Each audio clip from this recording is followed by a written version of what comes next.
ಓಂ ಶ್ರೀ ಗುರು ಬಸವಲಿಂಗಾಯ ನಮಃ. ಸರ್ವರಿಗೂ ಶರಣ ಶರಣ. 27ನೆಯ ಸೂತ್ರವನ್ನೇ ಇನ್ನೂ ಸ್ವಲ್ಪ ತಿಳ್ಕೊಳ್ಳೋಣ. ತಜ್ಜಪಃ ತಥಾ ತತ್ ಅರ್ಥ ಭಾವನಂ. ಅಂದರೆ ಅದನ್ನೇ ಜಪ ಮಾಡಿ ಅದರ ಅರ್ಥವನ್ನ ಮನನ ಮಾಡಿ, ಜೊತೆಗೆ ಅದೇ ಭಾವನೆ ನೀವಾಗಿ ಅನ್ನುವಂತಹ ಒಂದು ಗುರಿಯನ್ನ ನಮಗೆ ಪತಂಜಲಿ ಋಷಿಗಳು ಕೊಡ್ತಾರೆ. ತತ್ ಅಂದರೆ ಗೊತ್ತಾಯ್ತು ನಿಮಗೆಲ್ಲ, ಪ್ರಣವ ಅಂದರೆ ತಸ್ಯ ವಾಚಕ ಪ್ರಣವ. 27ನೇ ಸೂತ್ರದಲ್ಲಿ ಹೇಳಿದ್ದಾರೆ. 28ನೇ ಸೂತ್ರ, 27 ಅಲ್ಲ ಇದು, 28. ತಜ್ಜಪಃ ಅದನ್ನೇ ಜಪ ಮಾಡಿ, ಅದನ್ನೇ ಜಪಿಸಿ. ತತ್ ಅರ್ಥ ಭಾವನಂ ಅದರ ಅರ್ಥವನ್ನು ಚೆನ್ನಾಗಿ ತಿಳ್ಕೊಳ್ಳಿ, ಜೊತೆಗೆ ಅದೇ ಭಾವನೆ ನೀವಾಗಿ. ಹಾಗಾದ್ರೆ ಏನಿದು ಪ್ರಣವ ಅಂದ್ರೆ? ನಿಮಗೆ ಗೊತ್ತಿರಂಗೆ ಮೇಲ್ನೋಟಕ್ಕೆ ಕಾಣಿಸೋದು ಪ್ರಣವದ ಅಕ್ಷರ ಓಂ ಅನ್ನುವಂಥದ್ದು. ಅದರ ಅರ್ಥ ಏನು ತಿಳ್ಕೊಳ್ಳೋದಿದೆ? ನಮಗೆ ಗೊತ್ತಿದೆ, ಪ್ರಣವ ಅಂದ್ರೆ ಓಂಕಾರ. ಬಹಳ ಇದೆ ಅದರ ಅರ್ಥ. ಪ್ರಣವಾರೂಢನು, ಪ್ರಣವ ಸ್ವರೂಪನು, ಪ್ರಣವ ಪ್ರಕೃತಿ ಸಂಜ್ಞನು. ಅಂದ್ರೆ ಪರಮಾತ್ಮನು ಪ್ರಣವ ಆರೂಢ, ಅಂದ್ರೆ ಪ್ರಣವದಲ್ಲಿಯೇ ಪರಮಾತ್ಮನ ಅಸ್ತಿತ್ವ. ಪರಮಾತ್ಮ ಪ್ರಣವದಲ್ಲೇ ಇದ್ದಾನೆ. ಅಷ್ಟೇ ಅಲ್ಲ, ಪ್ರಣವ ಸ್ವರೂಪವೇ ಆಗ್ಬಿಟ್ಟಿದ್ದಾನೆ. ಪ್ರಣವ ಸ್ವರೂಪವೇ ಆಗಿದೆ. ಪ್ರಣವ ಬೇರೆ ಅಲ್ಲ, ಪರಮಾತ್ಮ ಬೇರೆ ಅಲ್ಲ.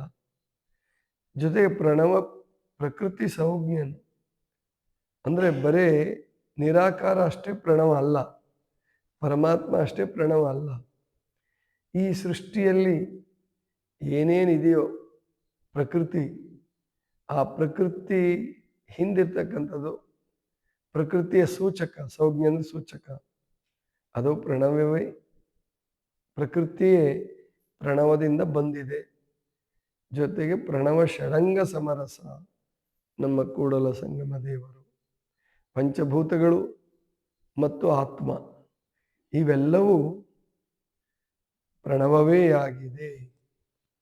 ಇಲ್ಲಿ ಒಂದು ವಿಷಯವನ್ನು ನಾವು ತಿಳ್ಕೋಬೇಕು. ಈ ಜಗತ್ತಿನ ನಿಯಮ ಏನಿದೆಯಪ್ಪ ಅಂದ್ರೆ, ಶಕ್ತಿ ಸೂಕ್ಷ್ಮ ಆಗ್ತಾ ಹೋದ ಹಾಗೆ ಶಕ್ತಿ ಜಾಸ್ತಿ ಆಗುತ್ತೆ. ಅರ್ಥ ಆಗತ್ತಲ್ಲ ನಿಮಗೆ? ಸ್ಥೂಲಕ್ಕೆ ಬಂದಾಗ ಶಕ್ತಿ ಕಡಿಮೆ ಆಗುತ್ತೆ. ಸೂಕ್ಷ್ಮತೆಗೆ ನೀವು ಪ್ರಯಾಣ ಮಾಡಿದ್ರೆ, ಸೂಕ್ಷ್ಮತೆಯ ಕಡೆಗೆ ಪ್ರಯಾಣ ಮಾಡಿದ್ರೆ ಶಕ್ತಿ ಜಾಸ್ತಿ ಆಗುತ್ತೆ.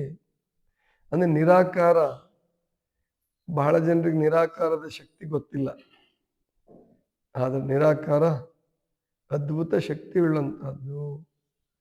ಆದರೆ ನಿರಾಕಾರವನ್ನು ಅರ್ಥ ಮಾಡ್ಕೋಬೇಕಾದ್ರೆ, ಪ್ರಣವವನ್ನು ಅರ್ಥ ಮಾಡ್ಕೋಬೇಕಾದ್ರೆ ಪಂಚಭೂತಗಳ ನಿಯಮವನ್ನು ಅರ್ಥ ಮಾಡ್ಕೋಬೇಕು. ಉಪವಾಸದ ಬಗ್ಗೆ ಹೇಳುವಾಗಲೂ ನಾನು ಹೇಳ್ತಿರ್ತೀನಿ.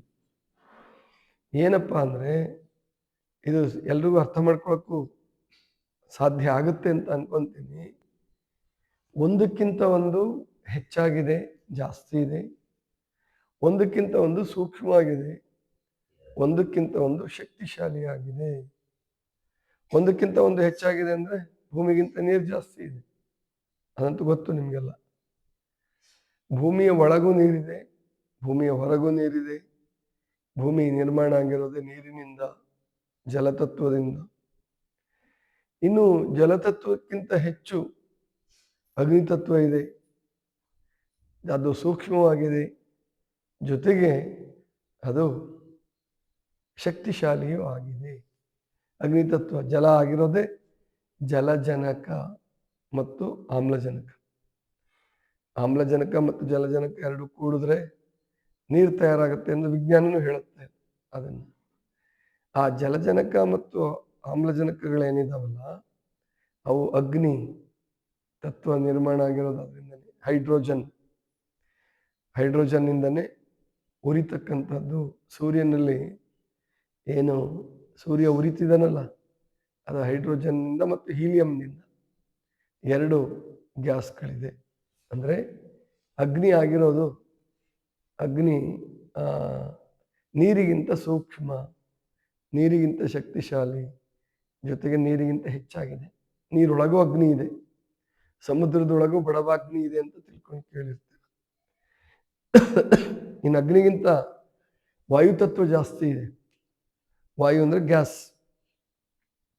ಈ ಹೀಲಿಯಂ ಗ್ಯಾಸ್ ಮತ್ತು ಹೈಡ್ರೋಜನ್ ಗ್ಯಾಸ್ ವಾಯುತತ್ವವೇ ಆಗಿದೆ.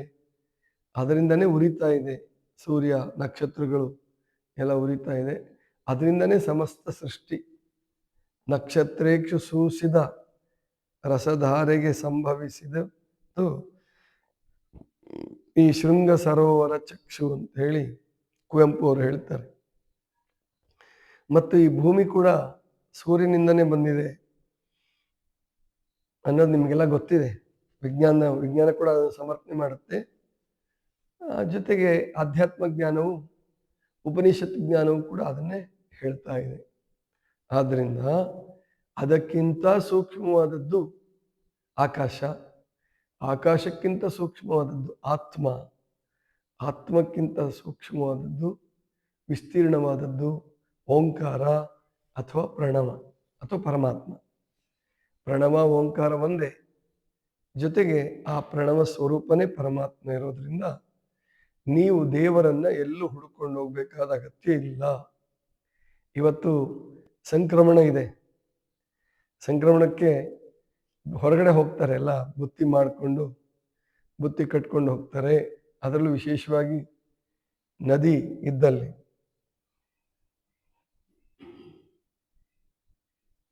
ನದಿಗಳು, ಉದ್ಯಾನವನ ಇದ್ದಲ್ಲಿ, ಮರ ಗಿಡಗಳಲ್ಲಿ ಜಾಸ್ತಿ ಇರುತ್ತೆ, ಎಲ್ಲಿ ಕೂತ್ಕೊಂಡು ಆರಾಮಾಗಿ ಸಂತೋಷ ಪಡ್ಲಿಕ್ಕೆ ಅವಕಾಶ ಇದೆ ಅಲ್ಲಿಗೆ ಹೋಗ್ತಾರೆ. ಇದೇನು ತಪ್ಪಲ್ಲ, ಮೂಢನಂಬಿಕೆನೂ ಅಲ್ಲ, ಇದು ತಪ್ಪು ಅಲ್ಲ, ಮೂಢನಂಬಿಕೆನೂ ಅಲ್ಲ.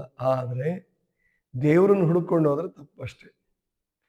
ಮತ್ತು ಇವಾಗ ನೀವು ಪಾಲಿಸಿದ್ರೆ, ಯಾರ್ಯಾರು ಹೋಗ್ತೀರಿ ಹೊರಗಡೆ ಹೋಗ್ರಿ, ಬೇಡ ಅನ್ನಂಗಿಲ್ಲ. ಆದರೆ ಅಲ್ಲಿ ಪ್ಲಾಸ್ಟಿಕ್ ಚೆಲ್ಲಿ ಬರಬೇಡಿ, ಜೊತೆಗೆ ಆಹಾರ ಪದಾರ್ಥಗಳನ್ನು ಕೆಡಿಸಿ ಅಥವಾ ಚೆಲ್ಲಿ ಅಲ್ಲಿ ಕೊಳೆ ಮಾಡಿ ಬರಬೇಡಿ ಅಷ್ಟೇ.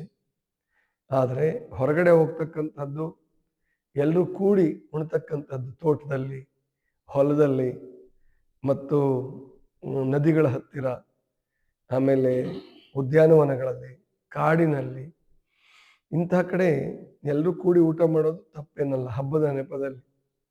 ಆದರೆ ಕೊಳೆ ಮಾಡಬಾರ್ದು. ಇಲ್ಲಿ ಪತಂಜಲಿ ಋಷಿಗಳ ಯೋಗದಲ್ಲಿ ಇವ್ಯಾವನ್ನು ಅವ್ರು ಹೇಳಲ್ಲ. ಅದರ ಅರ್ಥ ಇದಕ್ಕೆ ಅವ್ರು ವಿರೋಧಿ ಇದ್ದಾರೆ ಅಂತ ಅಲ್ಲ, ಅದನ್ನು ನಾವು ತಿಳ್ಕೋಬೇಕು. ಆದರೆ ಪತಂಜಲಿಗಳು ಸ್ಪಷ್ಟವಾಗಿ ನಮ್ಗೆ ಹೇಳೋದೇನು ಅಂತಂದ್ರೆ, ದೇವರನ್ನ ನೀನು ಹೊರಗಡೆ ಹುಡುಕ್ಬೇಡ, ದೇವ್ರನ್ನ ಹೊರಗಡೆ ಹುಡುಕೋದ್ರೆ ನಿನಗೆ ಸಿಕ್ಕಲ್ಲ. ನೀನು ಆ ಪ್ರಣವ ಸ್ವರೂಪನೇ ಇದೆಯಾ. ಆದ್ರಿಂದ ಯೋಗ ಮಾರ್ಗವನ್ನು ಅನುಸರಣೆ ಮಾಡ್ತಾ ಮಾಡ್ತಾ, ಚಿತ್ತವೃತ್ತಿಗಳನ್ನು ನಿರೋಧ ಮಾಡ್ತಾ ಮಾಡ್ತಾ ಏಕಾಗ್ರತೆಯನ್ನು ಸಾಧಿಸು. ಜೊತೆಗೆ ಪ್ರಣವದ ಅರ್ಥವನ್ನು ತಿಳಿದುಕೊಂಡು ಆ ಪ್ರಣವದ ಭಾವವೇ ನೀನಾಗು. ಅದಕ್ಕೆ ಮೂರ್ತಿ ಪೂಜೆ ಪತಂಜಲಿ ಋಷಿಗಳಲ್ಲಿ ಇಲ್ಲ. ಯಾವ ದೇವರ ಬಗ್ಗೆನೂ ಮಾತಾಡಲ್ಲ, ತ್ರಿಮೂರ್ತಿಗಳ ಬಗ್ಗೆ ಮಾತಾಡಲ್ಲ, ತ್ರಿಮಾತೆಯರ ಬಗ್ಗೆ ಮಾತಾಡಲ್ಲ. ಅಂದರೆ ತ್ರಿಮೂರ್ತಿಗಳಿಗೆ ತ್ರಿಶಕ್ತಿಗಳಿದಾವಲ್ಲ, ಅದ್ರ ಬಗ್ಗೆ ಮಾತಾಡಲ್ಲ, ಯಾವುದ್ರ ಬಗ್ಗೆನೂ ಮಾತಾಡೋದಿಲ್ಲ. ಅವ್ರು ಹೇಳೋದು ಪ್ರಣವ ಮತ್ತು ಪರಮಾತ್ಮ ಬೇರೆ ಬೇರೆ ಅಲ್ಲ. ಅದಕ್ಕೆ ನೀವು ಇವಾಗ ಯೋಗ ಮಾಡ್ತಾ ಇರಬೇಕಾದ್ರೆ, ಯೋಗದ ಪರಿಕಲ್ಪನೆಯನ್ನು ಮಾಡ್ಕೊಳ್ಳೋರು ಮತ್ತು ಯೋಗ ಮಾರ್ಗದಲ್ಲಿ ಮುನ್ನಡಿತಕ್ಕಂಥವರು, ನೀವು ಲಕ್ಷ್ಯ ಇಡಬೇಕು.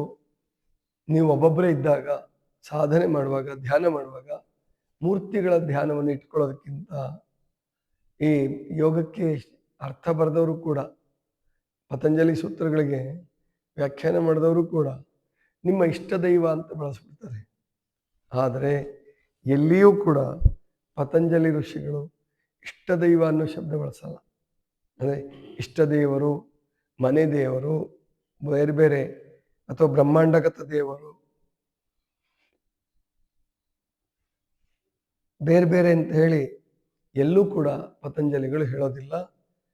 ಪ್ರಣವ ಅಂದರೆ ಪರಮಾತ್ಮ ಅಥವಾ ಸ್ವಯಂಭೂ, ಇನ್ನು ಪರಮಾತ್ಮನಿಗೂ ಬರಲ್ಲ ಅವರು. ಪರಮಾತ್ಮ ಅಂದರೆ ಹಿರಣ್ಯ ಗರ್ಭ ಅಂತ ಕರೀತಾರೆ ಅವರು. ವೇದಾಂತದಲ್ಲಿ ಉಪನಿಷತ್ತುಗಳಲ್ಲಿ ಹಿರಣ್ಯ ಗರ್ಭ ಅಂತ ಕರೀತಾರೆ. ಹಿರಣ್ಯ ಗರ್ಭಕ್ಕೆ ಹೋಲಿಕೆ ಆಗ್ತಕ್ಕಂಥದ್ದು ಮಹಾಲಿಂಗ. ಶರಣರ ಪರಿಭಾಷೆಯಲ್ಲಿ, ಶರಣರ ವಚನಶಾಸ್ತ್ರದಲ್ಲಿ ಮಹಾಲಿಂಗ ಅನ್ನೋದು ಒಂದೇ, ಈ ಉಪನಿಷತ್ತುಗಳಲ್ಲಿ ಹಿರಣ್ಯ ಗರ್ಭ ಅಂತಕ್ಕಂಥದ್ದು ಒಂದೇ. ಆದರೆ ಇಲ್ಲಿ ಓಂಕಾರ ಸೂಚನೆ ಮಾಡ್ತಿರೋದು ಹಿರಣ್ಯ ಗರ್ಭನಕ್ಕಿಂತ ಪ್ರಾಚೀನವಾದದ್ದು. ಅದನ್ನು ಒಂದು ಸೂತ್ರದಲ್ಲಿ ಹೇಳಿದರು. ಪ್ರಾಯಶಃ ಅದೆಷ್ಟು 26ನೇ ಸೂತ್ರ ಅಂತ ಅಂದ್ಕೊಳ್ತೀನಿ. ಪೂರ್ವೇಶಾಂ ಅಪಗುರುಹು ಕಾಲೇನಾವಚ್ಛೇದಾತ್, ಕಾಲದಿಂದ ಆಗುವನಲ್ಲ ಅವನು. ಆದ್ದರಿಂದ ಆ ನಿರಾಕಾರ ಪರಮಾತ್ಮನನ್ನೇ ಆರಾಧಿಸ್ಬೇಕು, ಅದನ್ನೇ ಧ್ಯಾನಿಸ್ಬೇಕು, ಅದನ್ನೇ ಜಪಿಸ್ಬೇಕು. ಯಾವುದ್ರ ಮೂಲಕ ಅಂದರೆ ಓಂಕಾರದ ಮೂಲಕ, ಪ್ರಣವದ ಮೂಲಕ. ಆ ಭಾವವನ್ನೇ ನೀವು ಬೆಳೆಸ್ಕೊಳ್ಳಿ, ಆ ಭಾವನೆಯನ್ನೇ ನೀವು ತಂದುಕೊಳ್ಳಿ. ಆ ಭಾವವೇ ನೀವಾಗಿ ನಿರಾಕಾರದ ಕಡೆಗೆ ಪ್ರಯಾಣ ಮಾಡಿಬಿಟ್ರೆ ಯಾವ ಭೇದಗಳು ನಿಲ್ಲೋದಿಲ್ಲ. ಆದರೆ ಸಮಸ್ಯೆ ಆಗಿರೋದೇನು ಅಂದರೆ, ನಿರಾಕಾರವನ್ನು ಆರಾಧಿಸ್ತೀವಿ ಅಂತ ಹೇಳ್ತಕ್ಕಂಥವ್ರು, ಮೂರ್ತಿ ಪೂಜೆ ಬೇಡ ಅಂತಕ್ಕಂಥವ್ರು, ಮೂರ್ತಿ ಭಂಜಕರಾದಂಥವರು, ಅವರು ಮಾನವ ಭಂಜಕರು ಆಗ್ಬಿಟ್ರು. ಅದು ಅನ್ಯಾಯ ಆಗಿದ್ದು. ಮೂರ್ತಿ ಒಡೆದಾಕ್ತೀವಿ ನಾವು, ಅಲ್ಲಾನಿಗೆ ವಿರುದ್ಧವಾಗಿ ನೀವು ಯಾವ ಮೂರ್ತಿಯನ್ನು ಇಟ್ಕೊಂಡ್ರು ನಾವು ಬಿಡಲ್ಲ ಅಂತ ಬಂದರು ದಾಳಿ ಮಾಡ್ತಾ ಮಾಡ್ತಾ. ಆದರೆ ಅವ್ರಿಗೆ ದೇವರನ್ನ ಪ್ರತಿಷ್ಠಾಪನೆ ಮಾಡೋದು ಮುಖ್ಯ ಆಗಲಿಲ್ಲ. ಅವರಿಗೆ ಇಲ್ಲಿಯ ಸಂಪತ್ತು, ಇಲ್ಲಿಯ ಬಂಗಾರ, ಹಣ ಮತ್ತು ಇಲ್ಲಿಯ ಹೆಣ್ಣುಗಳ ಮೇಲೆ ಅತ್ಯಾಚಾರ ಮಾಡ್ತಕ್ಕಂಥದ್ದು, ಜೊತೆಗೆ ತಮ್ಮ ಸಂಖ್ಯೆಯನ್ನು ಬೆಳೆಸ್ತಕ್ಕಂಥದ್ದಾಯಿತು. ಇದು ಅನ್ಯಾಯ ಆಗಿದ್ದು. ಇದರಿಂದ ಶೋಷಣೆ, ಕೊಲೆ, ಸುಲಿಗೆ, ಅತ್ಯಾಚಾರಗಳು ಇವೆಲ್ಲ ಆಗೋದು ಇದರಿಂದ. ಹೆಸರು ನಿರಾಕಾರ ಪರಮಾತ್ಮ ಅಂತ ಹೇಳಿದ್ರು ಅವರು ಮಾಡಿದ್ದು ಈ ಸಾಕಾರ ಮೂರ್ತಿಯನ್ನು ಇಟ್ಕೊಂಡ್ರಲ್ಲ ಅವ್ರಿಗಿಂತ ಹೆಚ್ಚು ಕೆಟ್ಟದ್ದು ಮಾಡಿಬಿಟ್ರು. ಇಲ್ಲಿ ಕೆಲವರು ವಿಚಾರವಾದಿಗಳು ಅರ್ಥ ಮಾಡ್ಕೊಳ್ತಾ ಇಲ್ಲ ಇದನ್ನು. ಮೂರ್ತಿ ಪೂಜೆಯನ್ನು ಇಟ್ಕೊಂಡು ಅವರು ಜಾತಿವಾದಿಗಳಾದಂಥವರು ಕೊಲೆಗಡಕರಾಗಲಿಲ್ಲ. ಅವರು ಸಮಾಜದಲ್ಲಿ ಒಳ್ಳೆಯದನ್ನು ಪ್ರತಿಪಾದನೆ ಮಾಡೋಕ್ಕೋಸ್ಕರವಾಗಿ ಕೆಲವು ಕಟ್ಟುನಿಟ್ಟಾದ ನಿಯಮಗಳನ್ನು ಹಾಕಿರ್ಬೋದು, ಮತ್ತು ಅಸ್ಪೃಶ್ಯತೆಯನ್ನು ಆಚರಣೆನೂ ಮಾಡಿರ್ಬೋದು. ಅಸ್ಪೃಶ್ಯತೆ ಆಚರಣೆ ತಪ್ಪು, ಆದರೆ ಅದಕ್ಕಿಂತ ಕೆಟ್ಟದ್ದು ಕೊಲ್ಲೋದು ಮತ್ತು ಅತ್ಯಾಚಾರ ಏನಿದಾವಲ್ಲ ಅದಕ್ಕಿಂತ ಕೆಟ್ಟದ್ದು. ಇದನ್ನು ನಮ್ಮ ಭಾರತೀಯರು, ಈಗಿನ ಆಧುನಿಕ ವಿಚಾರವಾದಿಗಳು ಅನ್ನಿಸ್ಕೊಂಡಂಥವರು, ಕಮ್ಯುನಿಸ್ಟ್ ಮೈಂಡ್ ಉಳ್ಳಂತಹವರು, ಕಮ್ಯುನಿಸಮ್ನಿಂದ ಏನಾಯಿತು, ಮಾವೋವಾದದಿಂದ ಏನಾಯಿತು, ಇವತ್ತು ಪಶ್ಚಿಮ ಬಂಗಾಳ ಎಷ್ಟರ ಮಟ್ಟಿಗೆ ಹಿಂದುಳಿದಿದೆ, ಇದನ್ನೆಲ್ಲ ಸರಿಯಾಗಿ ಅರ್ಥ ಮಾಡ್ಕೊಳ್ಬೇಕು. ಅರ್ಥ ಮಾಡಿಕೊಂಡು ನಮ್ಮ ಏನು ಆಧ್ಯಾತ್ಮ ಮೂಲವನ್ನು ಇಟ್ಕೊಂಡಂತಹ ಅವರು ಶೈವರಿರಲಿ, ವೈದಿಕರಿರಲಿ, ವೈಷ್ಣವರಿರಲಿ, ಯಾರೇ ಇರಲಿ, ಉಪನಿಷತ್ತು ಋಷಿಗಳು ಅವರಿಂದ ಪ್ರಪಂಚಕ್ಕೆ ಹೆಚ್ಚು ಅನ್ಯಾಯ ಆಗಲಿಲ್ಲ. ಒಬ್ಬ ವಿಚಾರವಾದಿ ಹೇಳ್ತಾ ಇದ್ದ, ಕೃಷಿ ಸಂಸ್ಕೃತಿಗೆ ವಿರುದ್ಧವಾದದ್ದು ಋಷಿ ಸಂಸ್ಕೃತಿ. ನೋ ನೋ ನೋ, ಅನ್ಯಾಯ ಅದು. ಅದನ್ನು ಎಂದೂ ಭಾವಿಸ್ಕೋಬಾರ್ದು. ಋಷಿ ಸಂಸ್ಕೃತಿ, ಕೃಷಿ ಸಂಸ್ಕೃತಿ ಎರಡೂ ಒಂದೇನೆ. ಆದರೆ ಕೆಲವು ಸಣ್ಣ ಪುಟ್ಟ ಭೇದಗಳಿರಬಹುದು. ಆದರೆ ಋಷಿಗಳು ಕೂಡ ಕೃಷಿಯನ್ನು ಪ್ರೋತ್ಸಾಹ ಮಾಡಿದರು. ಗೋಪಾಲನೆ, ಎಲ್ಲರೂ ಗೋಮಾಂಸೆಯನ್ನು ತಿಂದಿಲ್ಲ, ಎಲ್ಲರೂ ಯಾಗಯಜ್ಞಗಳನ್ನು ಮಾಡಿಲ್ಲ. ಉಪನಿಷತ್ ಕಾಲಕ್ಕೆ ಯಾಗಯಜ್ಞಗಳಿರಲಿಲ್ಲ, ಅದನ್ನು ನಾವು ಅರ್ಥ ಮಾಡ್ಕೋಬೇಕು. ಆಮೇಲೆ ಕರ್ಮಕಾಂಡ ಪ್ರಬಲವಾಗಿದ್ದು, ಆನಂತರ ಉಪನಿಷತ್ತುಗಳ ನಂತರ ಪುರಾಣದ ಯುಗ ಬರುತ್ತೆ. ಆವಾಗ ಯಾಗಯಜ್ಞಗಳಾಗಿರ್ಬೋದು. ಅದು ಯಾಗಯಜ್ಞ ಆದರೂ ಕೂಡ ಎಲ್ಲರೂ ಮಾಡಿಲ್ಲ ಅದನ್ನು. ಅದರಲ್ಲೇ ಅನೇಕ ಜನ ಯೋಗ ಮಾರ್ಗದಲ್ಲಿದ್ದಂಥವರು, ಬೌದ್ಧರು, ಜೈನರು, ಆಮೇಲಿಂದ ವೈದಿಕರಲ್ಲೂ ಕೂಡ ಕೆಲವರು ಯಾಗಯಜ್ಞಕ್ಕೆ ವಿರೋಧವಾದಂಥವ್ರನ್ನ ಅವತ್ತಿನ ಕಾಲದಲ್ಲೂ ಕಾಣ್ತೀವಿ. ಆದ್ದರಿಂದ ನಾವಿಲ್ಲಿ ತಿಳ್ಕೊಳ್ಬೇಕು, ಹಿಂಸೆ ಎನ್ನುವಂಥದ್ದು ಅದು ಜಗತ್ತನ್ನೇ ಹಾಳು ಮಾಡ್ತಕ್ಕಂಥದ್ದು. ಹಿಂಸೆ ಯಾವ ರೂಪದಲ್ಲೇ ಇರಲಿ ಅದು ತಪ್ಪು. ಅದನ್ನೇ ಯಾಗಯಜ್ಞಗಳನ್ನು ವಿರೋಧಿಸಿ ಬೌದ್ಧ ಜೈನ ಧರ್ಮಗಳು ಮತ್ತು ಪತಂಜಲಿ ಋಷಿಗಳಂತವ್ರು, ಪತಂಜಲಿಗಳನ್ನ ಋಷಿಗಳು ಅಂತಲೇ ಕರಿತೀವಿ, ಆದರೆ ಅವರು ಎಂದೂ ಯಾಗಯಜ್ಞಗಳನ್ನು ಹೇಳಲಿಲ್ಲ ಮತ್ತು ಹಿಂಸೆಗೆ ಅವರು ಪರವಾಗಿರಲಿಲ್ಲ. ಇದನ್ನು ನಾವು ಅರ್ಥ ಮಾಡ್ಕೊಳ್ಬೇಕು. ಆಮೇಲೆ ಹಿಂದಿನ ಕಾಲದಲ್ಲಿ ಯಾರೋ ಮಾಡಿದ್ದಾರೆ, 12ನೇ ಶತಮಾನದಲ್ಲಿ ವೈದಿಕಶಾಹಿ ವಚನ ಸಾಹಿತ್ಯ ನಾಶ ಮಾಡ್ತು ಅಂತ ಹೇಳ್ಬಿಟ್ಟು ಈಗಿನ ಕಾಲದ ಎಲ್ಲ ವೈದಿಕರನ್ನ ದ್ವೇಷ ಮಾಡೋದು, ಆಮೇಲಿಂದ ಅದಕ್ಕೆ ವಿರುದ್ಧವಾಗಿ ದೇಶದ್ರೋಹಿಗಳ ಜೊತೆ ಕೈ ಕೂಡಿಸ್ತಕ್ಕಂಥದ್ದು, ಅವ್ರ ಜೊತೆ ಅವರ ಪರವಾಗಿ ಮಾತನಾಡ್ತಕ್ಕಂಥದ್ದು ನಿಮಗೆ ನೀವು ಮಾಡ್ಕೊಳ್ತಕ್ಕಂಥ ಅಥವಾ ನಿಮ್ಮ ದೇಶಕ್ಕೆ ನೀವು ಮಾಡ್ತಕ್ಕಂಥ ದ್ರೋಹ. ಅದನ್ನು ವಿಚಾರವಾದಿಗಳಾದಂಥವರು ಅರ್ಥ ಮಾಡ್ಕೋಬೇಕು ಸರಿಯಾಗಿ. ಇಲ್ಲದೆ ಹೋದರೆ ಏನು ತೊಂದರೆ ಆಗಲ್ಲ. ಇವಾಗ ಪ್ರಜಾಪ್ರಭುತ್ವ ಪ್ರಬಲವಾಗಿದೆ, ನೀವು ಸುಮ್ಮನೆ ಹೇಳ್ಕೋಬೋದಷ್ಟೇ, ಒದರ್ಕೊಳ್ಬೋದು, ಆದರೆ ನಿಮ್ಮ ಆಟ ಇನ್ಮೇಲೆ ನಡೆಯಲ್ಲ.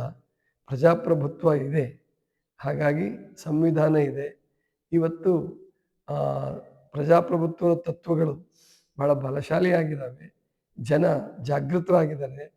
ನಿಮ್ಮ ಏನು ಏನು ದೇಶದ್ರೋಹದ ಮಾತು, ದೇಶದ ಪರವಾಗಿದ್ದೀವಿ ಅಂತ ತಿಳ್ಕೊಂಡು ಹೇಳ್ತಾ ಜಾತಿವಾದ, ಅದನ್ನು ವಿರೋಧಿಸ್ತೀವಿ ಅಂತ ಹೇಳ್ತಾ ಸೆಕ್ಯುಲರಿಸಮ್ ಅಂತ ಹೇಳ್ತಾ ದೇಶದ್ರೋಹ ಆದರೆ ಅಥವಾ ನಿಮಗೆ ನೀವು ದ್ರೋಹ ಮಾಡಿಕೊಂಡ್ರೆ, ನಿಮ್ಮ ವ್ಯಕ್ತಿತ್ವಕ್ಕೆ ತೊಂದರೆ ಮಾಡಿಕೊಂಡ್ರೆ, ಆಧ್ಯಾತ್ಮಿಕತೆಯ ವಿರೋಧಿಗಳಾದರೆ ಅದು ಯಾರು ಕೇಳಲ್ಲ ನಿಮ್ಮನ್ನು, ನಿಮಗೆ ನೀವೇ ತೊಂದರೆ ಮಾಡ್ಕೊಳ್ತೀರ ಅಷ್ಟೇ.